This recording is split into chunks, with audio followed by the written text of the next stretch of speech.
usted el ejemplo de Bolivia. ¿Cuáles son algunas de las claves de su éxito? Bueno, el neoliberalismo hizo mucho daño a Bolivia. Me acuerdo perfectamente cuando era jovenzuelo, el año 1985, cuando empezó el neoliberalismo después del militarismo. Decían que el Estado no sabe administrar, el sector privado sí, y con la mal llamada capitalización, será capitalización para el capital, pero no para el pueblo boliviano la privatización. Y duró 20 años el neoliberalismo. Pero ¿qué nos decía el presidente Víctor Paz Estenssoro en el 85? Bolivia se nos muere. Y en las escuelas, colegios nos hacían cantar el lamento boliviano. Nos hacían leer el libro Pueblo Enfermo. Y se hablaron de algunas guerras de los militares de las fronteras, lo que eran abandonado. Bueno, pasó 20 años y que nos dimos cuenta que con el poder sindical, con el poder social, no podíamos cambiar Bolivia. Y entre el 93, 4, 5, desde el movimiento campesino indígena originaria, que es un 60-70% de la población boliviana, nos hemos propuesto como hacer un paso importante de la lucha sindical, social, cultural, a una lucha electoral. Y ahí nos hemos propuesto construir un instrumento político. Es el MAS y PCP. Pero romper también con alguna doctrina norteamericana. ¿Qué decía la doctrina norteamericana? La independencia sindical, el pluralismo ideológico dentro de la lucha social. Si yo me preguntaba, si nos hemos organizado como movimientos sociales en sindicatos, en fuerzas sociales, uno para reivindicar ante el patrón Estado o patrón privado, y especialmente el movimiento indígena desde la lucha colonial, ya somos anticolonialistas, antiimperialistas. Pero sí, bajo esa doctrina norteamericana, que el sindicato no puede hacer política. Claro. Vamos a tener que romper eso. La política es para las élites, nada más. Sí, así era. Yo me acuerdo cuando era niño, en el campo del altiplano boliviano, la política del campesino es para y pico, de la Aymara. Llego al Chapare ya con 18, 19 años, la política del chapareño, que es la Amazonía boliviana, es hacha y machete. Y cuando mis ex dirigentes planteaban cambios estructurales, no, usted está haciendo política. Claro. Eso es delito, eso es pecado para vos, amenazas. Eso tuvieron que romper desde aymaras, quechuas, guaraníes, del movimiento campesino indígena original, ahora más conocido como Pacto de Unidad. Entonces, inclusive algunos sectores obreros nos acompañaban bajo esa doctrina norteamericana, independencia sindical. Claro. El sindicalismo no puede ser política. Pasó tiempo, justo de 1985 a 2005, ganamos las elecciones con programas hechos por el pueblo. Yo saludo a los profesionales, académicos, bolivianos, patriotas, que con los movimientos sociales nos juntamos, inclusive con nuestras instituciones armadas, las Fuerzas Armadas. Y nos planteamos tres cosas. Uno, la refundación de Bolivia, en lo político y en lo económico, la nacionalización de nuestros recursos naturales, especialmente, pero también la recuperación de las empresas estratégicas que tienen que ver con los servicios básicos. Porque estaban todos privatizados. Totalmente. El agua, el gas, la minería. Y tercero, la redistribución de la riqueza. Así es. Son tres temas centrales. Lo más difícil ha sido esta refundación de Bolivia. Dejar ese estado mendigo, limosnero, un estado colonial, y pasar a un estado plurinacional, donde todos tengamos los mismos derechos. Teníamos antes estados sin clases, autoridades impostores. Entonces, ¿cómo cambiar eso? Ha durado 2006, 7, 8, 9, 10. La lucha en las ciudades con esa gente tiene mentalidad colonial, ha sido difícil. Inclusive la Asamblea Constituyente ha sido expulsado de Sucre. Así como Sucre uno de los primeros presidentes ha sido expulsado de su apellido a Sucre, expulsado. La historia se repite en esa parte. Y lo más fácil para mí ha sido la nacionalización de los hidrocarburos. Y eso ha generado un crecimiento económico, Nos ha sorprendido. No ha creado crisis económica y no por lo que dicen los mercados internacionales, sino todo lo contrario, ha generado un contexto para el fortalecimiento económico.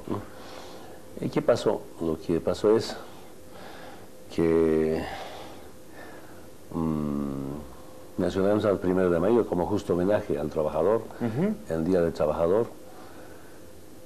Y me acuerdo perfectamente, después de nacionalizar, ya estructurar, cambiar, ha habido algún problema con algunas empresas internacionales. Nos dijimos, si quieren pueden invertir, pero no son dueños ni patrones de otros recursos naturales, pueden ser socios.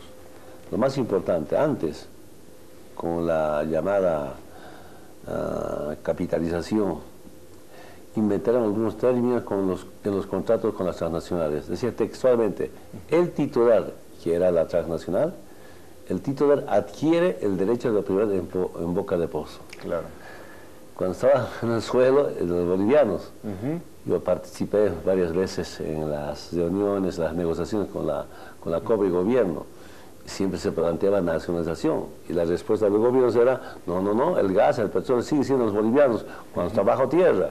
Claro. Cuando salía, no los bolivianos, claro, en boca de pozo.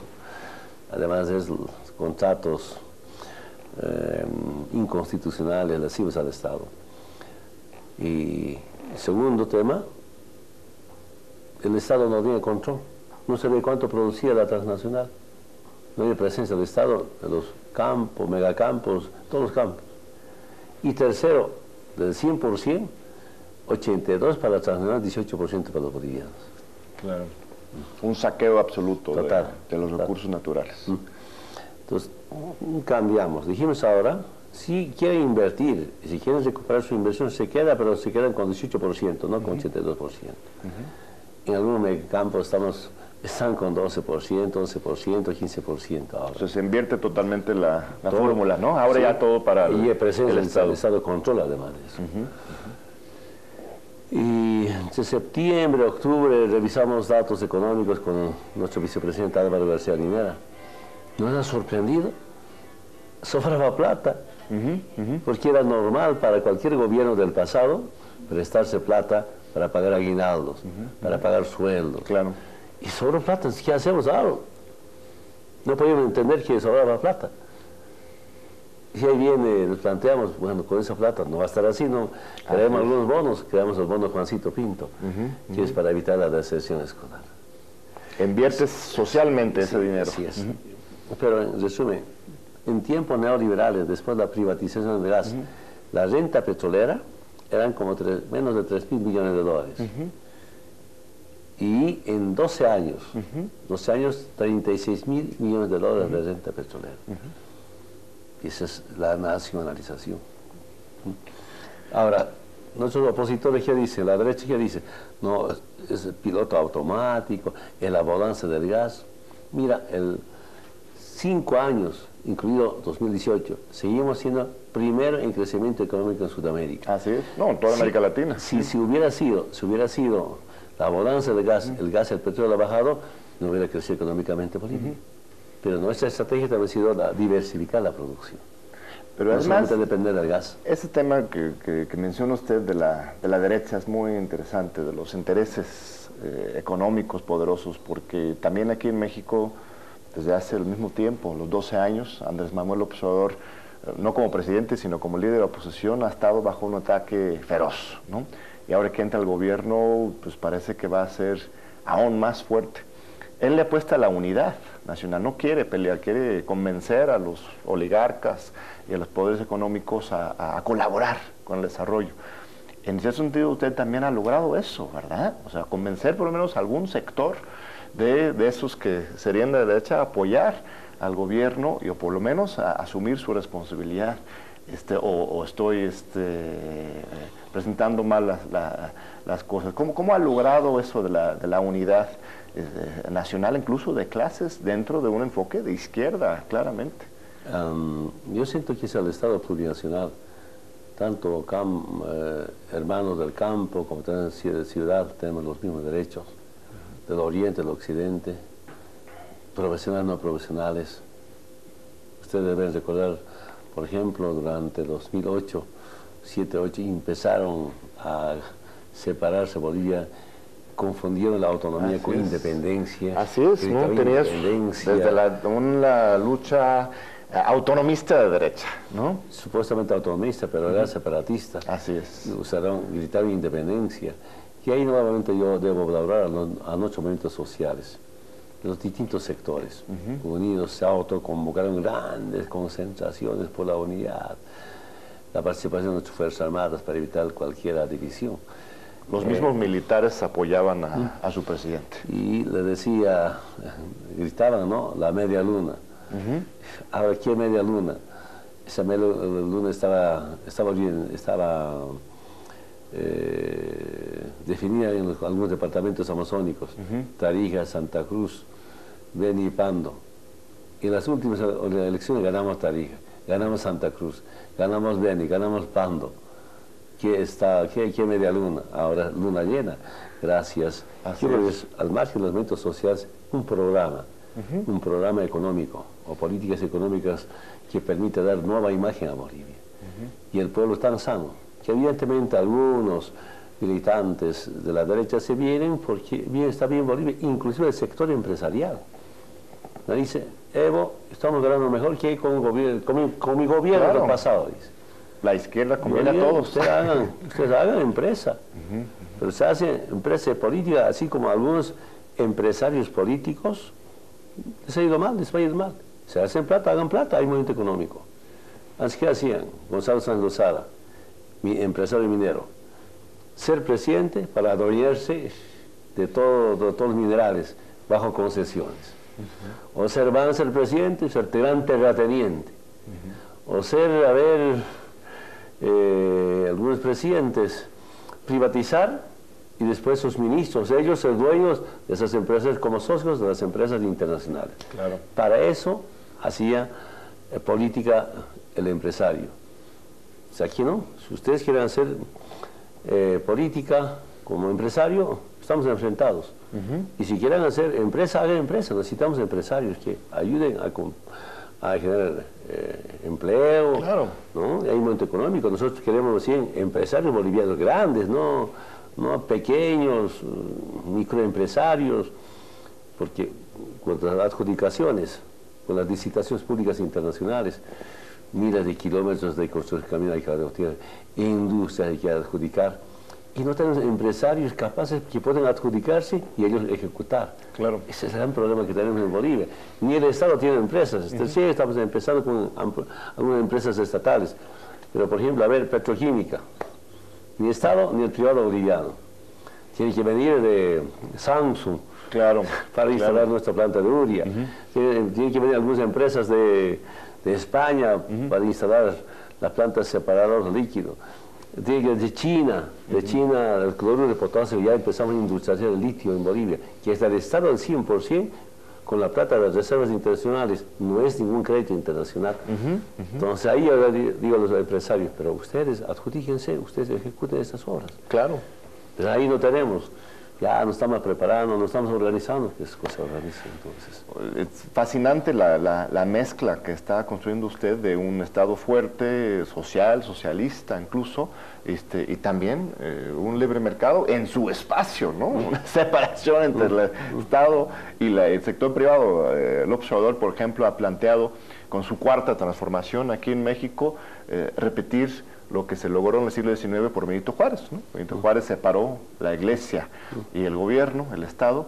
Él dice que lo que quiere hacer es separar lo público y lo privado, ¿no? Respetemos los empresarios en su lugar, es que trabajen juntos a favor del desarrollo, pero también que respeten el Estado y sus funciones. Si me permite, vamos a un breve corte y sigamos después para seguir hablando de otros temas muy importantes. Le agradezco mucho, señor presidente. Gracias. Ahorita regresamos.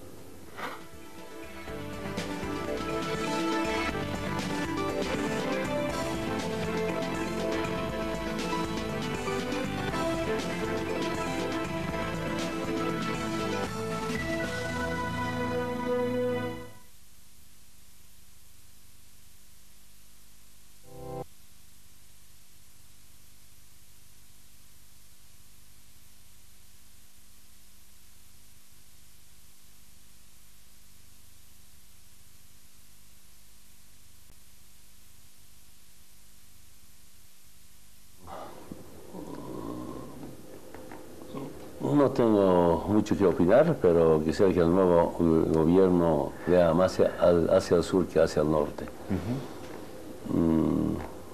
Escuché algunas informaciones mediante los medios de comunicación que me parece tan importante como el tema de austeridad. Esperamos que conjuntamente, así como América Latina, el Caribe, podamos fortalecer. Tengo mucha confianza y esperanza en el nuevo presidente, fortalecer la CELAC, por ejemplo. Claro. Son organismos de liberación, son organismos que permitan servir a los pueblos y no al imperio. Tema de migración, por ejemplo. Tenemos tantas responsabilidades. Si somos presidente del gobierno del pueblo, tenemos que identificar a los enemigos internos y externos. Claro. Y en Bolivia también identificamos que los enemigos internos son los procapitalistas, proimperialistas. Los enemigos internos son cómplices del saqueo de nuestros recursos naturales. Por el sistema capitalista, que es gran generador de la pobreza, generador de guerras, especialmente el imperio norteamericano, de las desigualdades, que hace mucho daño a la madre tierra. Entonces tenemos la obligación de cómo compartir políticas internacionales para enfrentar estas agresiones. La agresión, por ejemplo, del sistema contra el multilateralismo. Ojalá en Argentina, en este G20, pueden llamar a la reflexión o poner orden internamente. ¿Quién atenta contra el multilateralismo, por ejemplo? Tenemos profundas diferencias con el sistema capitalista. Y los países, entiendo, en el mundo chantajeados, condicionados, eso también era en Bolivia. Sí. Nos chantajeaba, condicionaba los gobiernos del pasado. Inclusive yo me acuerdo cuando era presidente electo en 2005, me decían algunos organismos como el Banco Mundial, a ver qué harán ustedes, ¿no? No, vamos a nacionalizar. A ver, quiero que les vaya bien. Después del primer año, del segundo año, más bien se sumaron, sin condicionarnos. Y se enojan que usted le desobedeció los mandatos, pero al final de cuentas, pues también reconocen. Entonces, mi experiencia es no someternos a cualquier condicionamiento, a cualquier sometimiento del imperio norteamericano. Eso es muy importante. Yo creo que el nuevo gobierno lo tiene perfectamente claro. Bueno, es difícil ser más servil que el gobierno saliente, que uno de sus últimos actos fue dar la medalla del Orden de Águila Azteca del Estado mexicano al yerno de Donald Trump. Fue algo muy indigno, muy fuerte. Peña Nieto mismo había invitado a Donald Trump a México durante su campaña electoral, un acto de campaña de Trump en la Ciudad de México. Evidentemente el nuevo gobierno busca cambiar eso, pero no es fácil. Yo recuerdo un discurso de usted en la ONU, que fue una propuesta muy interesante, en que usted dijo que pues, la sede de la ONU debería estar, por ejemplo, en un país que respeta el derecho internacional, ¿no? Que respeta los mismos convenios de la ONU. Me pareció muy certero, muy lógico. No tendría que ser la Ciudad de México o La Paz, pero ¿para qué en Nueva York, en un país que no respeta el derecho internacional, y aún menos hoy que nunca? Esta experiencia de construcción latinoamericana, sudamericana, ve posibilidades de darle seguimiento ahora en este contexto tan de reflujo de derecha.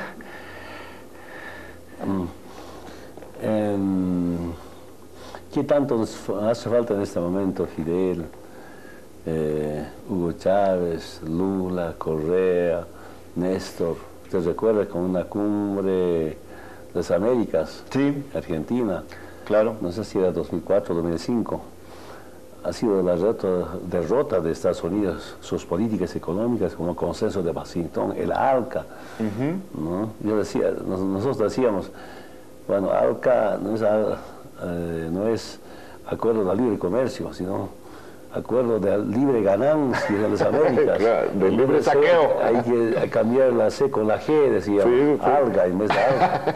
Pero ahí ha sido derrotado. Sí. Pero ¿qué hace ahora? Después de ser derrotado, Estados Unidos organiza este grupo de pasivo, ¿cómo se llama? Acuerdo los países del Pacífico. Ah, sí, para continuar. El ALCA, sí. Entonces, toda una lucha política ahí. Pienso que va a ser tan importante México. Sí, por supuesto. Después de escuchar a los medios de comunicación, pues como esa línea, seguir marcando políticas económicas, combinar entre la complementariedad y la competitividad. Porque las políticas de comercio, de competitividad, el pobre siempre va a perder. Por tanto, se va a seguir creciendo la pobreza.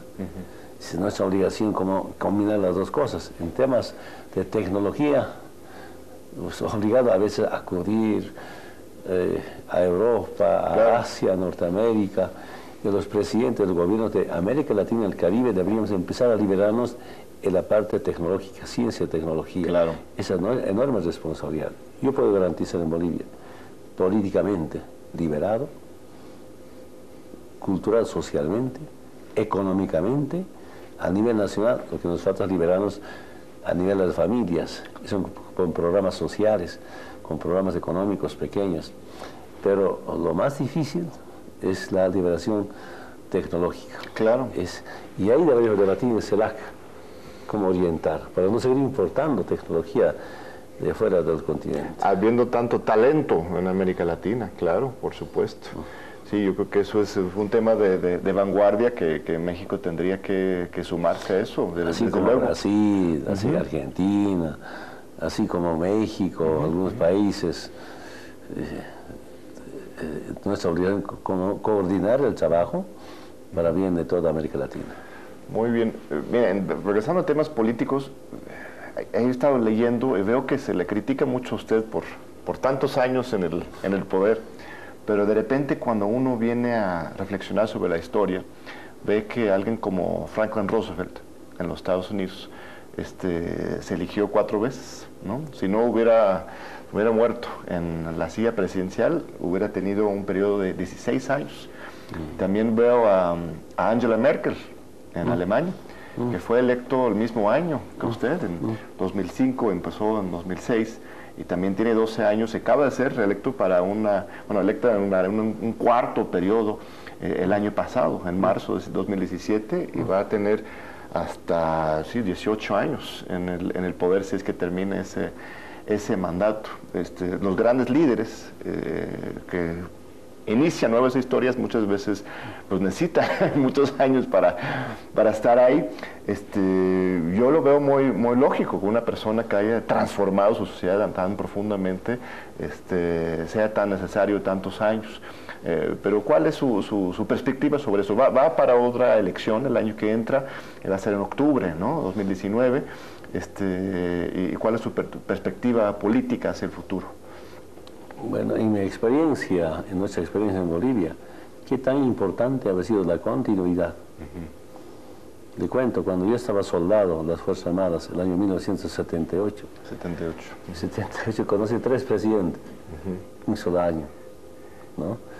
Entre el 78 y el 79, como 7 presidentes. Golpe de Estado, pueblo de democracia. 5 años antes de mi llegada a la presidencia, cada año un presidente, 5 presidentes. Te cuento, a ver, 71 Ceballos Babancer, 72... El viejo dictador que regresa por la vía electoral, es nuestro Salinas que regresa con Peña Nieto. Así es. Y 72 Tuto Quiroga, 73 Gonzalo Sáenz Lozada, 74 Carlos Mesa, 2004. El 2001 sí iba a Banzer, 2002 Tuto, 2003 Goni, 2004 Mesa, 2005 Rodríguez C. y enero del 2006 asumimos. Así es. Imagínense, tantos presidentes, ¿qué podían planificar?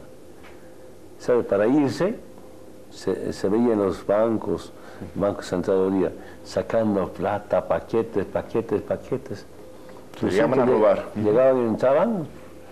¿Cómo van a aprovechar el corto tiempo que le quedaba ser presidente? Entonces, sí, en nuestra experiencia, el tema de continuidad ha sido importante. Y por mi parte, digo, ¿qué más? Porque quiero que sepan. Estoy viendo ahí, de Orinoca al Palacio Quemado, un libro. Yo me acuerdo hemos ingresado al Chapare, a la zona del trópico de Cochabamba, a sobrevivir, a mejorar la situación económica. Mi gran deseo era plantando frutas, coca, estudiar, ese era mi gran deseo. Pero mi papá me ha dejado con unos 20, 21 años, ha muerto ya a trabajar. Yo no llegué al trópico de Cochabamba a ser dirigente, menos ser presidente. En 88 me obligaron a ser dirigente de la Federación del Trópico, aunque desde más antes he sido dirigente del sindicato, mi primera cartera, mi primera secretaría en el sindicato de Secretaría de Deportes, ahí jugando, apoyando actas, secretario general del sindicato, la central, pero a la Federación llegué en el 88.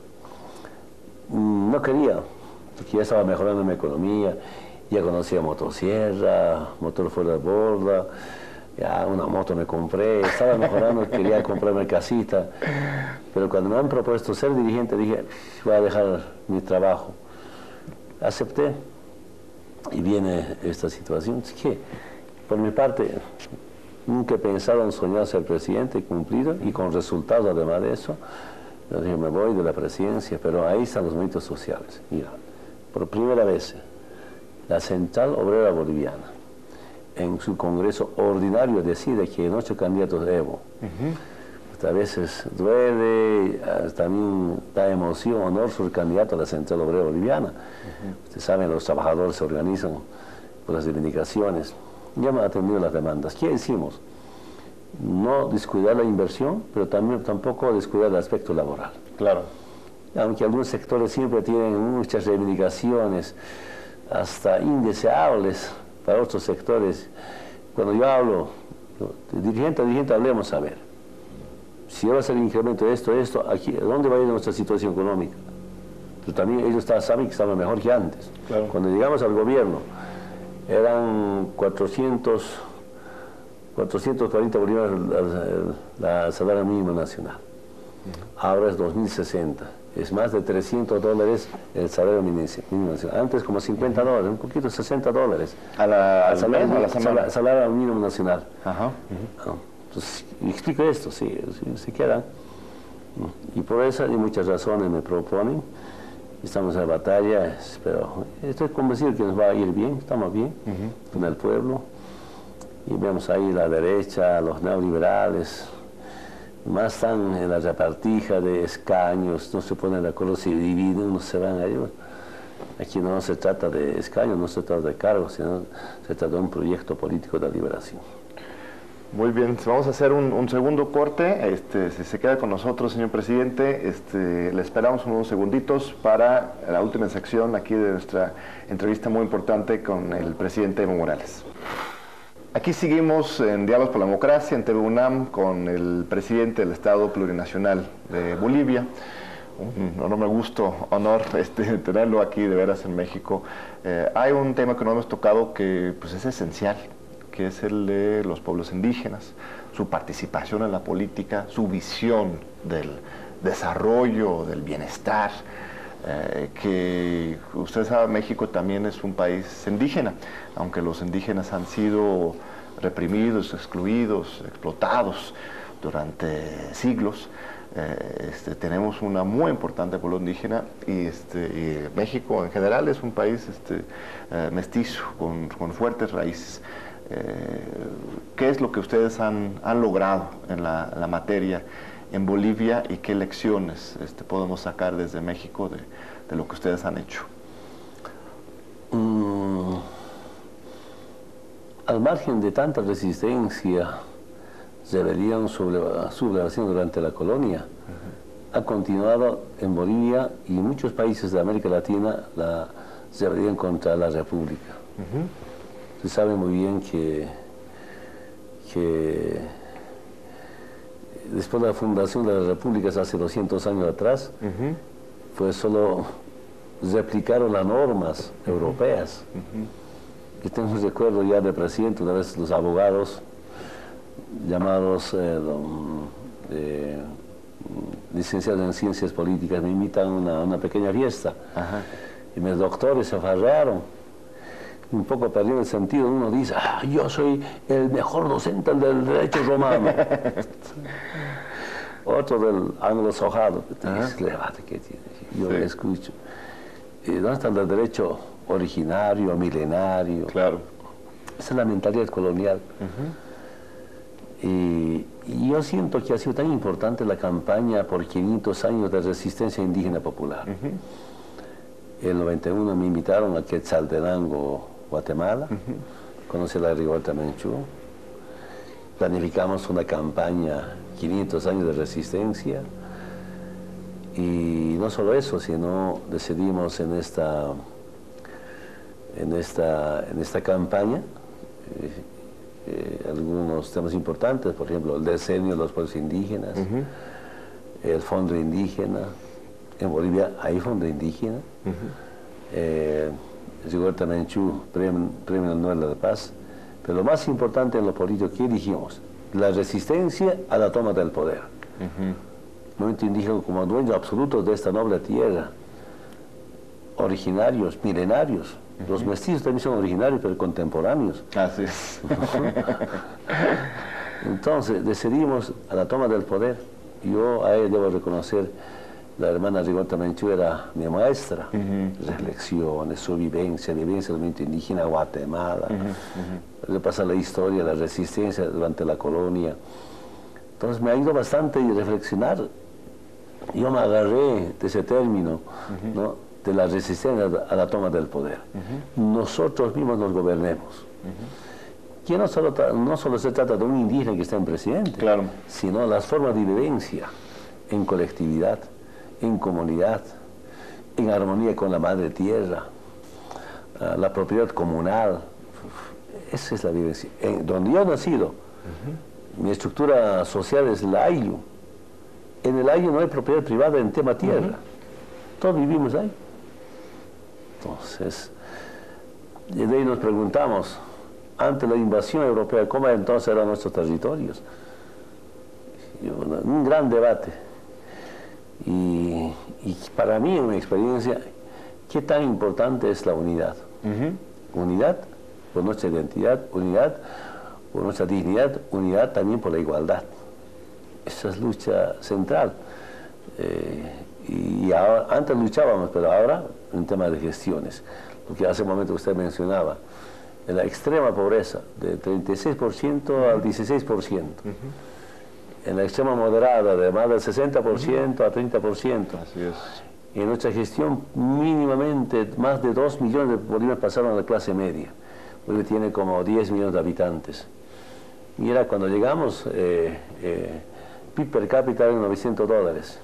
Y ahora $4.000 vamos a llegar este año, PIB per cápita. Y en corto tiempo. Si bien en 180 años nos dejaron, es $9.500 millones del PIB. Sí. En 180 años. Nosotros el año pasado llegamos a 37.800. Porque este año vamos a llegar a $40.000 millones del PIB per cápita. Y los pueblos indígenas se han beneficiado a partir de ese crecimiento. No solamente un crecimiento de los ricos, sino del pueblo entero a partir de esa participación y redistribución. ¿Qué siento yo? Y ahora en las áreas estamos mejor que en los barrios de las ciudades. Ayer en la mañana estaba con un programa en Santa Cruz a las 6 de la mañana. Mañana a las 5 de la mañana en el departamento de Oruro usted recoge proyectos de los alcaldes para el fondo indígena justamente. Se recogen los proyectos a las 5 de la mañana, los deseos a las 5 de la mañana, 6 de la mañana, es el trabajo. Y ahí me informan que ahora los hermanos con programa de riego, programas productivos pequeños, medianos en las áreas rurales, algunos están saliendo de la ciudad al campo, algunos están retornando de Argentina, por ejemplo, a Bolivia, o de España a Bolivia retornando. Eso nos fortalece, nos alegra, nos emociona, porque son los resultados de gestión. Ahora, me estaba acordando de un incidente muy vergonzoso en la comunidad internacional, ¿no? Usted se acuerda, fue en 2004, si no mal recuerdo, que usted venía de una reunión en Moscú, regresaba a La Paz y de repente sonaron las alarmas internacionales que supuestamente Edward Snowden, ¿no?, estaba en su avión. Francia, España, Italia cierran Portugal cierran su espacio aéreo. Ahí viene Evo Morales con Edward Snowden en el avión, le obligan a bajar a Viena. Ya se dan cuenta que no es el caso y ya lo permite usted ir por su camino, pero para mí fue un acto de hipocresía extrema, ¿no?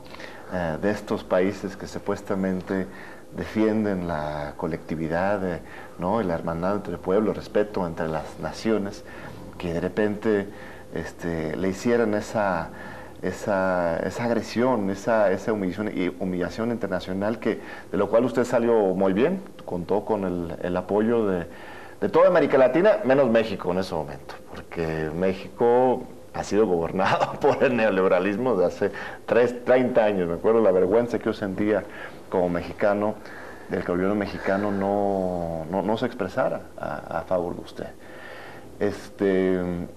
El contexto... ¿Estaba Fox? No sé, ¿en qué año fue? ¿2004 será? 2004, ¿cuándo era? Sí. Él estaba ahí, en el avión.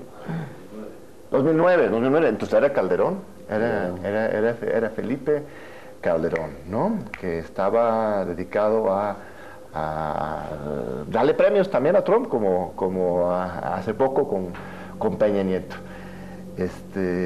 Hoy el contexto internacional está aún más dura, más dura.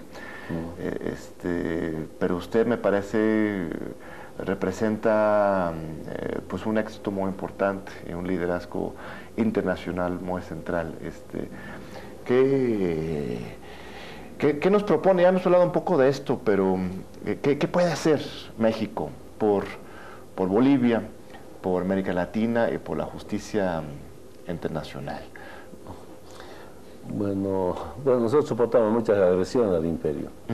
En mi primera candidatura, 2002, que gané las elecciones pero me lo robaron, que decía, si Evo es presidente no va a haber inversión, menos cooperación, dijo el embajador de Estados Unidos. Y recién el pueblo boliviano reaccionó, porque además de eso nos decían que Evo era Bin Laden andino. Es Bin Laden andino, dice. Sí, está en los periódicos, está en los medios de comunicación.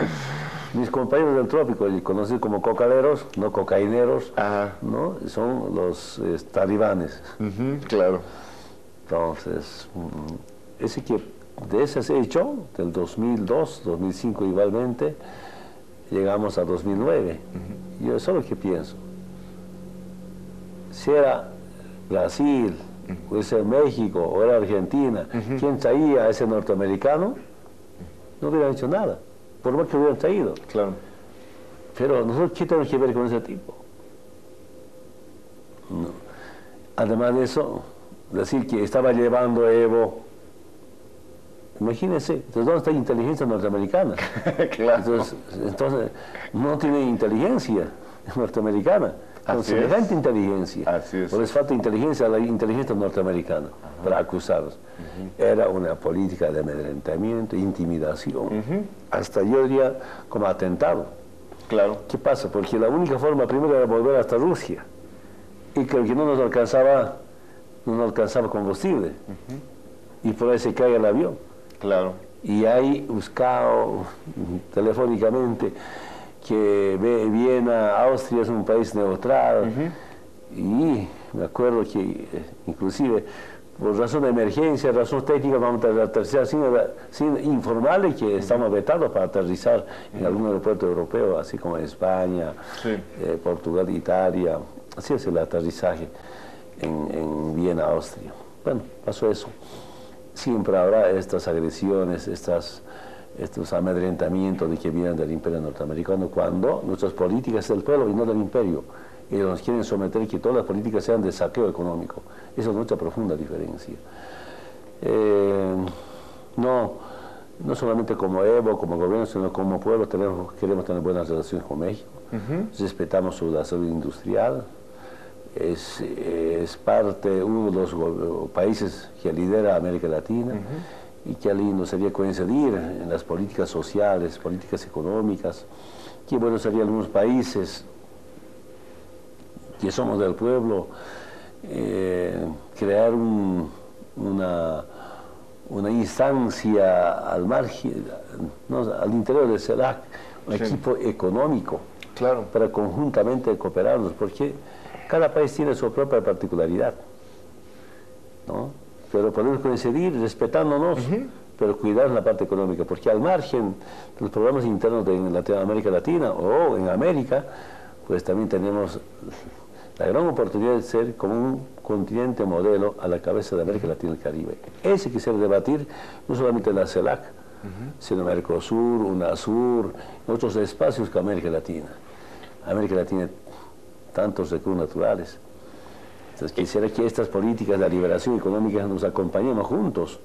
Yo me acuerdo cuando nacionalicé los hidrocarburos, el gas, como siempre, las transnacionales, los gobiernos de Europa, no vamos a cooperar, no vamos a invertir.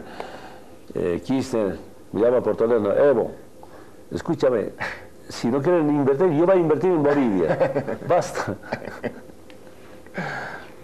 Eso queremos debatir. Y México ha estado ausente totalmente de estos esfuerzos de integración. Incluso han estado militando en contra, o ha habido alguna participación positiva de México en estos esfuerzos de integración latinoamericana en los últimos 30 años. Yo hablé una vez con el presidente Fox, cuando era dirigente, no sé en qué evento estaba por acá. Bueno, no me gustó mucho sus políticas económicas. Ya hablé con el presidente Calderón cuando estaba de presidente a presidente. Me di cuenta que era difícil de entendernos. Y con Peña Nieto era difícil de conversar, debatir con sinceridad, con amplitud, con responsabilidad. Entonces, pues, no tuve la oportunidad, al margen de saludarnos, comentarnos, ¿no? Eso, cada uno tenemos también nuestro carácter, nos respetamos, pero espero que haya una gran apertura para debatir, no solamente para México, no solamente para Bolivia, es para América Latina. Mire cómo algunos países del Caribe son batidos por migajas. ¿Cómo podemos ser solidarios conjuntamente? Claro. Y esa es nuestra obligación como políticos, que sí estamos con los pueblos. A ver, hay muchos otros temas que quiero hablar con usted, nada más que nos faltan muy pocos minutos. Usted tiene una agenda muy intensa.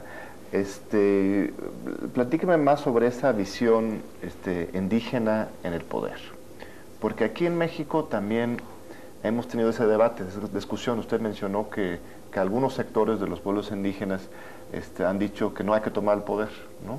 Que más bien hay que apostarle a la autogestión, a las autonomías, y de repente ven con mucho recelo a quienes pues dicen que pues sí, que no solamente seamos autónomos las comunidades, sino que también seamos autónomos los países y entremos en la lucha política por el poder. ¿Cómo han logrado superar esas diferencias, o si es que los han superado? ¿Sigue esa discusión activa en Bolivia?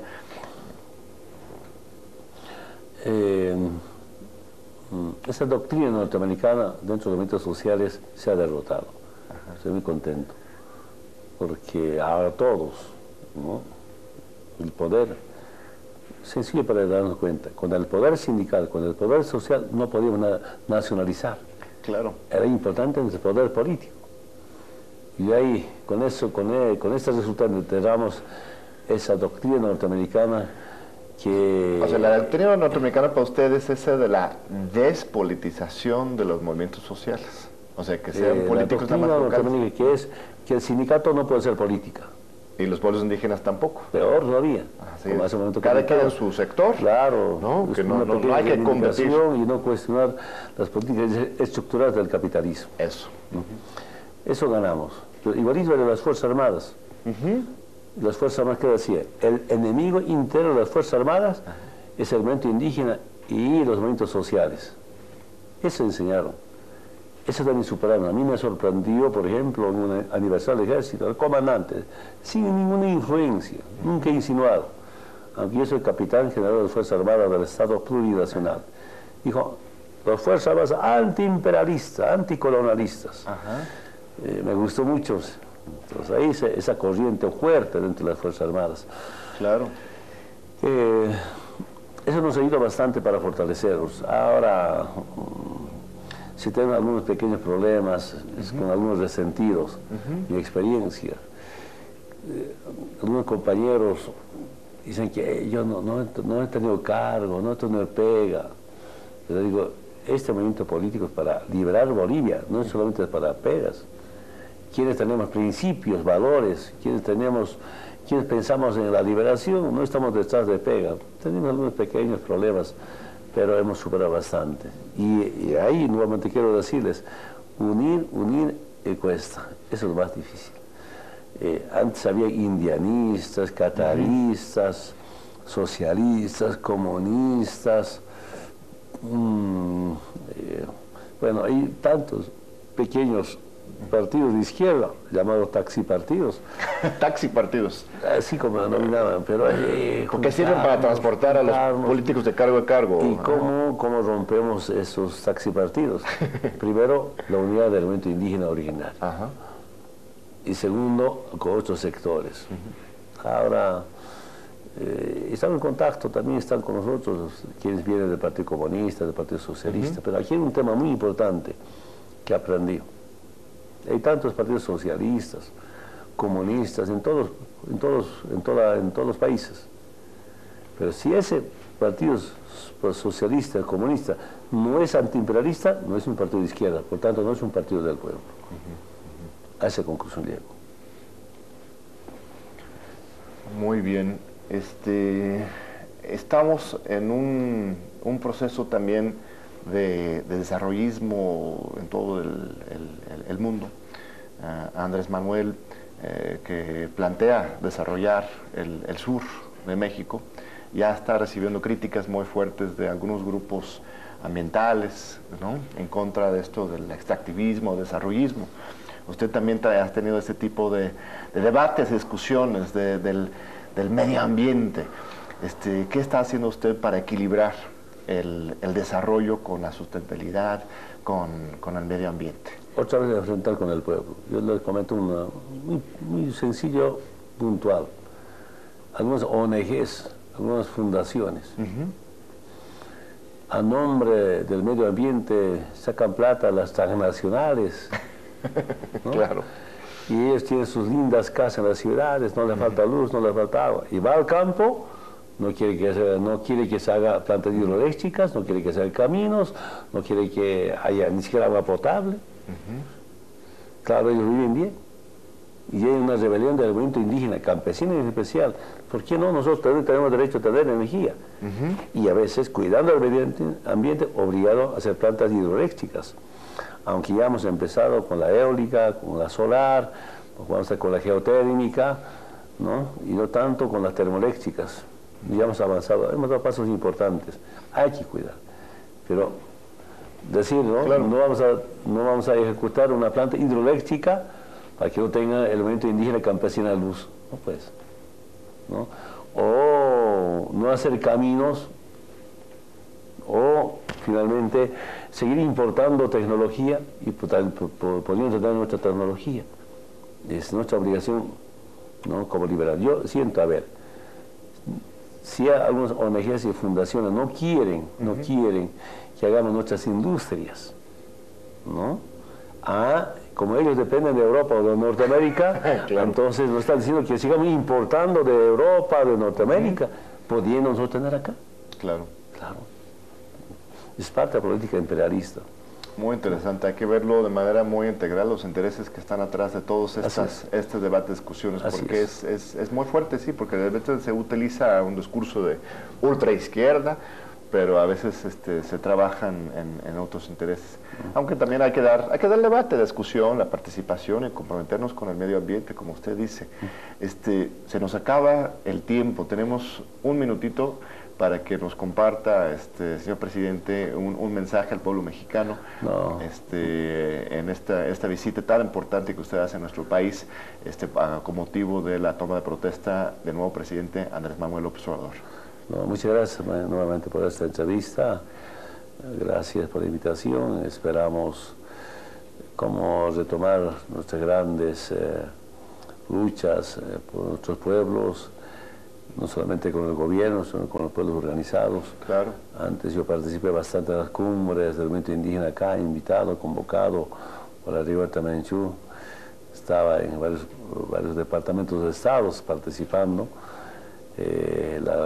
Una vez ya de dirigente, cuando se escapó Gonzalo Sáenz Lozada, vine acá, y los que han organizado me ha sorprendido, era mucha, no sé si mucha seguridad, me asustaba, pero de ahí a este tiempo ha cambiado bastante, estamos acá, esperamos nuevamente retomar estos contactos con otros movimientos sociales, con las juventudes, y sobre todo con el gobierno nacional. Tengo mucha esperanza y mucha confianza. Muchas gracias. No, pues gracias a usted, señor presidente, por estar aquí con nosotros. Cuenta con la solidaridad del pueblo mexicano y esperemos que también contemos con el apoyo del pueblo boliviano en este sueño de unidad latinoamericano y de desarrollo conjunto por la paz, la justicia, la democracia, ¿no? Pues muchas gracias a usted por acompañarnos en un programa más de Diálogos por la Democracia aquí en TV UNAM. Te esperamos para la próxima. Muchas gracias.